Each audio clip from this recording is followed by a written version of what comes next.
Olá, tudo bem com você? Muito bom dia. Presidente Jair Bolsonaro vai vetar 36 dispositivos do projeto sobre abuso de autoridade. Comissão de Constituição e Justiça do Senado aprova o texto base da reforma da Previdência. Bolsonaro, que tem uma cirurgia marcada para domingo, confirma participação em cúpula sobre a Amazônia através de chamada de vídeo. Em operação da Polícia Federal, 39 pessoas foram presas em flagrante em ação contra a pornografia infantil. Argentinos protestam para exigir que Maurício Macri declare estado de emergência para combater a pobreza. Furacão Dorian já deixou pelo menos 20 mortos e um rastro de destruição nas Bahamas. Agora, na edição das 8h30 da manhã. Olá, bom dia. Hoje é quinta-feira, dia 5 de setembro de 2019. E vamos começar fazendo aquele giro tradicional pelas manchetes dos sites dos principais jornais do país, começando pelo G1, que já aparece para você. Furacão Dorian ganha força, volta à categoria 3 e avança para os Estados Unidos. No final da noite, com ventos de 185 km por hora, o Dorian retornou à categoria 3, enquanto se aproxima da costa sudeste dos Estados Unidos, depois de ter deixado ao menos 20 mortos nas Bahamas. E no valor, Barroso decide que Marcos Valério pode passar por regime semiaberto. O ministro Luiz Roberto Barroso, do Supremo Tribunal Federal, reconheceu que o ex-empresário Marcos Valério, um dos principais condenados no mensalão, cumpriu os requisitos legais para passar do regime fechado ao regime semiaberto. Revista Veja. Procuradores da Lava Jato de Brasília pedem afastamento coletivo.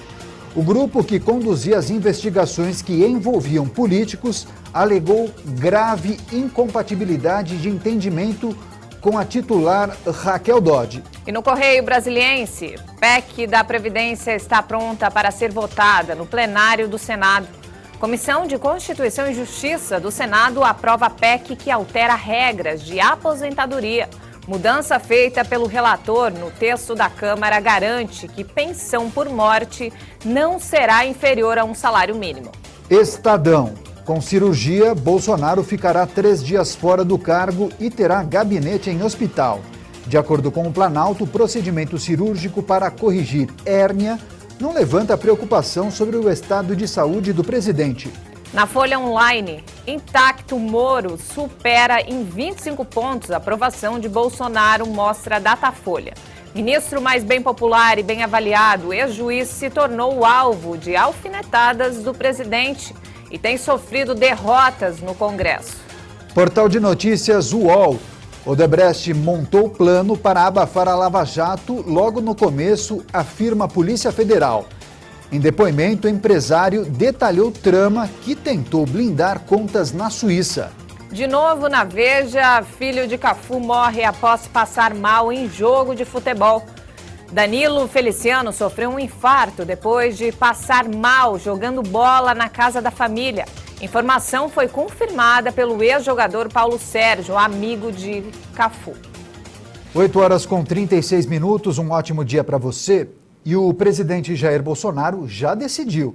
Ele vai vetar 36 dispositivos do projeto que trata de abuso de autoridade. E o prazo para sancionar essa lei termina hoje e o presidente já tinha sinalizado que vetaria trechos, alguns inclusive sugeridos pelo ministro Moro.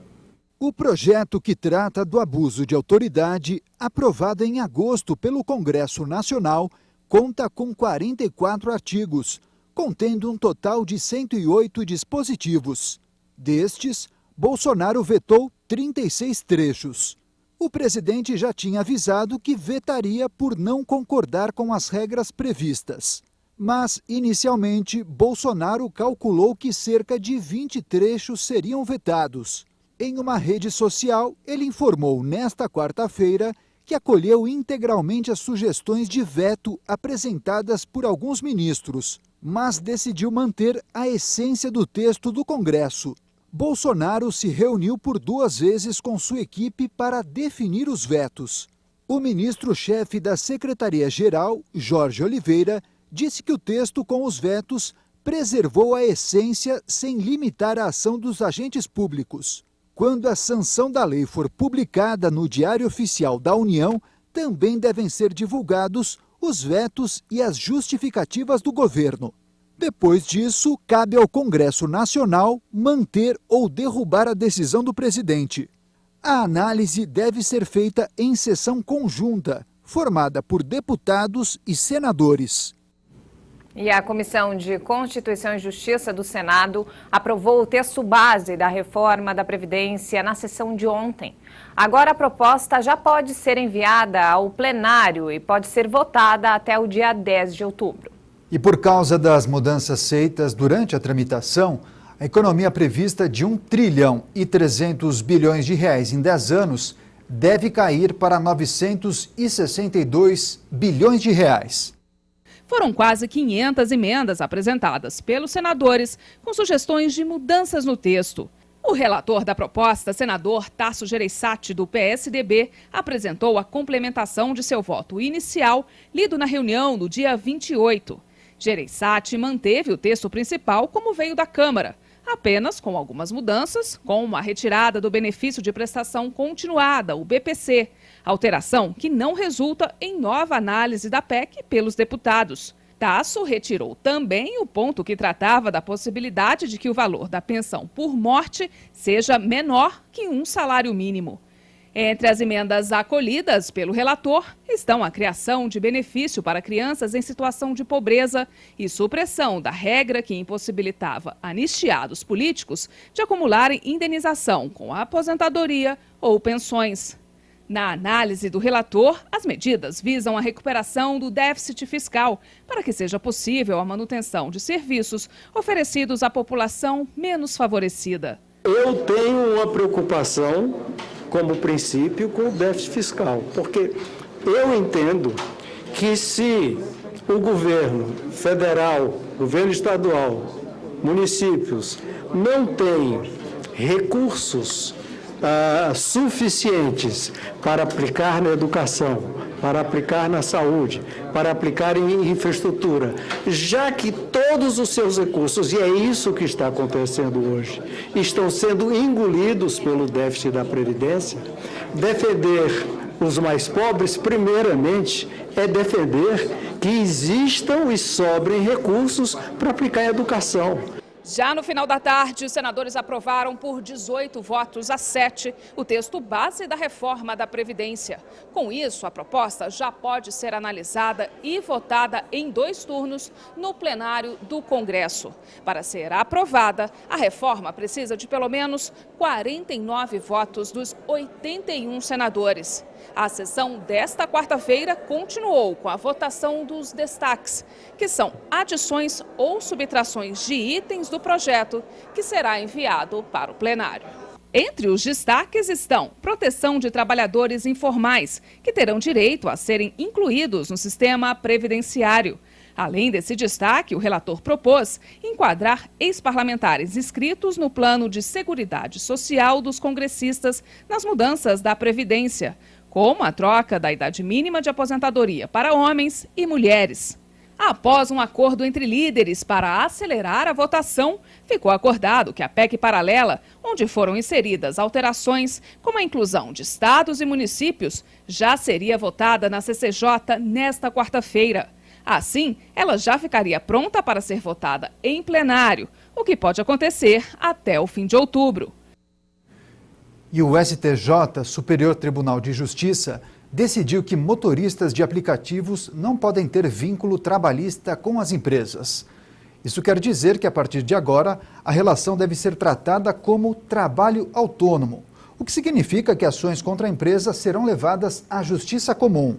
Segundo o relator do caso, o ministro Moura Ribeiro, os motoristas de aplicativo não mantêm relação hierárquica com as empresas, porque os seus horários são prestados de forma eventual, sem horários pré-estabelecidos, e também eles não recebem salário fixo.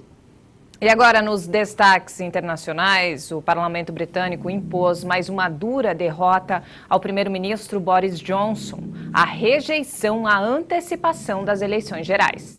Nesta quarta-feira, a Câmara dos Comuns aprovou uma lei que obriga o primeiro-ministro a pedir outro adiamento do Brexit caso não haja um acordo com Bruxelas até dia 19 de outubro. A oferta de eleições hoje é um pouco como a maçã da Branca de Neve. O que ele oferece não é uma maçã ou eleições, mas o veneno de uma separação sem acordo. O premier alega que outro adiamento da separação acaba com a principal base para que a União Europeia aceite as condições de uma nova negociação. É um projeto de lei que efetivamente encerra as negociações e demanda uma extensão pelo menos até o próximo ano e talvez muitos anos além. Ele insiste que a Grã-Bretanha aceite as demandas de Bruxelas e entregue o controle aos nossos parceiros. É um projeto destinado a derrubar o maior voto democrático da nossa história, o referendo de 2016. Os britânicos decidiram sair da União Europeia com 52% dos votos na consulta popular. Inicialmente previsto para ser concluído em março, o Brexit foi adiado 2 vezes diante da rejeição do parlamento ao acordo de retirada negociado pela então premier Theresa May. Johnson assumiu o cargo em 24 de julho com a promessa de que vai concluir a separação em 31 de outubro, mesmo que não consiga um tratado. Depois do intervalo, você vai ver. Argentinos protestam para exigir que Maurício Macri declare estado de emergência para combater a pobreza. Furacão Dorian deixou pelo menos 20 mortos e um rastro de destruição nas Bahamas. Nós voltamos em instantes. Até já.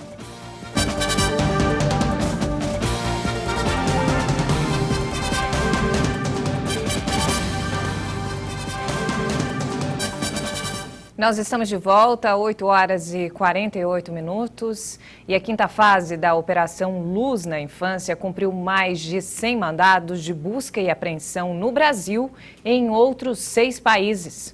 O objetivo é combater os crimes de exploração sexual praticados contra crianças e adolescentes. 39 pessoas foram presas em flagrante, sendo 34 no território brasileiro, uma no estado norte-americano de Michigan, uma no Paraguai e uma no estado do Paraná. A operação foi coordenada pelo Ministério da Justiça e Segurança Pública. Os mandados de busca e apreensão foram cumpridos por policiais civis de 14 estados e do Distrito Federal, com a ajuda da Polícia Federal e agentes de segurança dos Estados Unidos, Paraguai, Chile, Panamá, Equador e El Salvador. O objetivo é identificar autores de crimes de abuso e exploração sexual contra crianças e adolescentes praticados na internet. A pena para quem armazena esse tipo de conteúdo varia de 1 a 4 anos de prisão, de 3 a 6 anos para quem compartilha e de 4 a 8 anos de prisão para quem produz conteúdo relacionado aos crimes de exploração sexual. É uma operação que ocorre no Amazonas, Amapá, Alagoas, Ceará, Distrito Federal, Maranhão, Mato Grosso do Sul, Pará, Paraná, Piauí, Santa Catarina, São Paulo, Rio de Janeiro, Rio Grande do Norte, e com uma participação, inclusive, também de diligências no exterior, policiais no exterior. Esse trabalho vem sendo coordenado pela CEOP, que é a Secretaria de Operações Integradas. É aquela secretaria que nós criamos no início dessa gestão com o entendimento de que era necessário aprofundar a integração entre as polícias estaduais e as polícias federais. E essa operação tem um foco extremamente relevante, que é proteger as nossas crianças, nossos adolescentes da exploração sexual e da pornografia. Ações como essa, retirando predadores do ambiente cibernético, protegem nossas crianças e nossos adolescentes, aqueles que nasceram e aqueles que ainda estão por vir. Então são medidas que nós sempre discutimos. O mais importante é a prevenção. Nós até não gostaríamos de estar fazendo isso, mas às vezes a repressão ela tem que ser adequada para que se tenha um ambiente cibernético mais seguro, mais tranquilo, para que todos possam navegar com tranquilidade. E o Ministério da Saúde anunciou que há mais de 2.700 casos de sarampo no país. Os estados de São Paulo e Pernambuco juntos registraram 4 mortes. Os números são contabilizados desde junho, quando houve um novo surto da doença. Só no estado de São Paulo foram 3 mortes, 2 crianças e um adulto. Em Pernambuco, uma criança também morreu. O maior número de casos da doença foi registrado em São Paulo, mais de 98% das ocorrências. Os dados foram divulgados pelo Ministério da Saúde, que informou ainda que o aumento ocorreu porque casos que estavam em investigação tiveram confirmação clínica. Nos primeiros meses de 2019, o governo conseguiu interromper a transmissão do vírus do sarampo na região norte. E alguns meses depois, novos casos foram importados de Israel, Malta e Noruega, iniciando uma nova cadeia de transmissão dentro do país. A recomendação do Ministério da Saúde é de que crianças sejam vacinadas em 2 doses. Para as que têm menos de 6 meses, doses de vitamina A também vão ser disponibilizadas pelo SUS. E o presidente Jair Bolsonaro assinou uma medida provisória que prevê o pagamento de pensão vitalícia para crianças com microcefalia. Causada pelo vírus da Zika, o Congresso Nacional terá até 120 dias para aprovar a MP em sua totalidade ou com modificações. De acordo com o governo federal, o valor da pensão será de um salário mínimo, que atualmente é de R$ 998. E a cúpula sobre a Amazônia vai reunir 4 países latino-americanos na cidade de Letícia, na Colômbia, na próxima sexta-feira. O encontro tem o objetivo de lançar uma chamada global para proteger e conservar a floresta amazônica. A cúpula espera aprovar ações concretas e um itinerário de atividades para os países amazônicos e a comunidade internacional. O foco é proteger a maior floresta tropical do mundo. Dessa cumbre presidencial por la Amazonía e como Dessa cúpula presidencial pela Amazônia e como resultado do Pacto pela Letícia pela Floresta, vai ser realizada uma chamada global para avançar nas atividades regionais de conservação. atividade regional para a conservação. Pelo menos 60% da floresta se concentra no território brasileiro. Depois de anunciar que não participaria da reunião, o presidente Bolsonaro, que tem uma cirurgia prevista para o próximo domingo, voltou atrás e confirmou sua participação no encontro, que se dará através de chamada de vídeo. E milhares de argentinos protestaram nesta quarta-feira em Buenos Aires para exigir que o presidente Maurício Macri declare estado de emergência alimentar para combater a pobreza. Manifestantes interromperam o trânsito na principal via da capital argentina, Avenida 9 de Julho, em frente ao Ministério do Desenvolvimento Social, para pedir mais comida nos restaurantes populares que não conseguem atender a crescente demanda. 4 trabalhadores se acorrentaram ao Banco Central para chamar atenção para a crise econômica e a alta da inflação que atinge a Argentina. O governo de Maurício Macri se recusa a decretar emergência alimentar e alega que já está reforçando a ajuda aos restaurantes populares. O desemprego na Argentina superou 10% em junho e pelo menos 32% da população está abaixo da faixa da pobreza. E o furacão Dorian ganhou força na noite desta quarta-feira ao se aproximar dos Estados Unidos. Voltou à categoria 3. Na passagem do fenômeno pelas Bahamas, ele deixou pelo menos 20 mortos e um rastro de destruição. As primeiras imagens aéreas das Bahamas mostram a força do furacão Dorian. Centenas de casas sem teto, carros virados e escombros por todos os lados. O cenário exige esforços redobrados na busca por sobreviventes no arquipélago, com apoio dos Estados Unidos e do Reino Unido. O número de mortos saltou de 7 para 20 e o governo declarou que se trata de uma das maiores crises da história do país. A Federação Internacional de Sociedades da Cruz Vermelha e da Meia Lua Vermelha informou que tem preparado um grande esforço de emergência para aliviar a situação de cerca de 76 mil pessoas afetadas pelo ciclone em Grand Bahama e nas Ilhas Ábaco. Depois de ganhar força, com ventos de 185 km por hora, o Dorian seguiu rumo aos Estados Unidos. Estamos bem preparados, completamente coordenados com os estados, muitos efetivos, pré-implantados e prontos para seguir em resposta total depois que a tempestade chegar. As autoridades declararam estado de emergência em grande parte da costa do país, já que milhões de pessoas poderiam estar na trajetória de Dorian. E agora os destaques da previsão do tempo aqui no Brasil. Mas antes, vamos ver como está o clima neste momento na região Nordeste. Imagem do alto para mostrar grande parte do centro de Petrolina, em Pernambuco. O dia começa com sol entre nuvens. Imagem bonita, olha só. O céu parece uma pintura. Não há previsão de chuva para hoje, tá certo? Os termômetros registram agora 24 graus e a máxima deve chegar aos 33. Agora vamos ver a previsão completa para todo o país.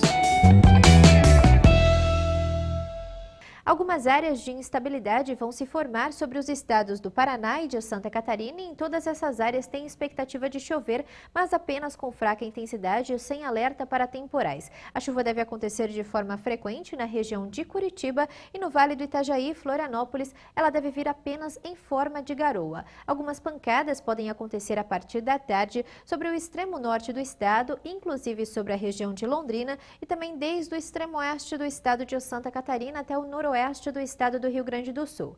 Os ventos que sopram no mar vão aumentar a instabilidade e deixar o dia frio em todo o leste do estado de São Paulo, inclusive sobre a região da capital paulista. Nesses locais e também sobre a região do Grande Rio e Cabo Frio, a expectativa é de um dia com céu nublado, sem períodos de sol e com chuva frequente, mas apenas com fraca intensidade. No decorrer desta quinta-feira, uma frente fria avança e finalmente chega ao estado do Espírito Santo e começa a causar mudanças no tempo sobre o estado. A expectativa é de um dia com céu nublado, com poucos períodos de sol e pode chover desde cedo com até forte intensidade desde áreas do centro-sul do estado, inclusive sobre a região da Grande Vitória, extremo sul mineiro e interior fluminense. Alívio no calorão na região de Belo Horizonte e pode chover principalmente entre o fim da tarde e início da noite, assim como nas outras áreas do estado do Espírito Santo. Em todas as outras áreas da região sudeste e centro-oeste, em grande parte da região nordeste e na costa norte brasileira, o sol vai aparecer forte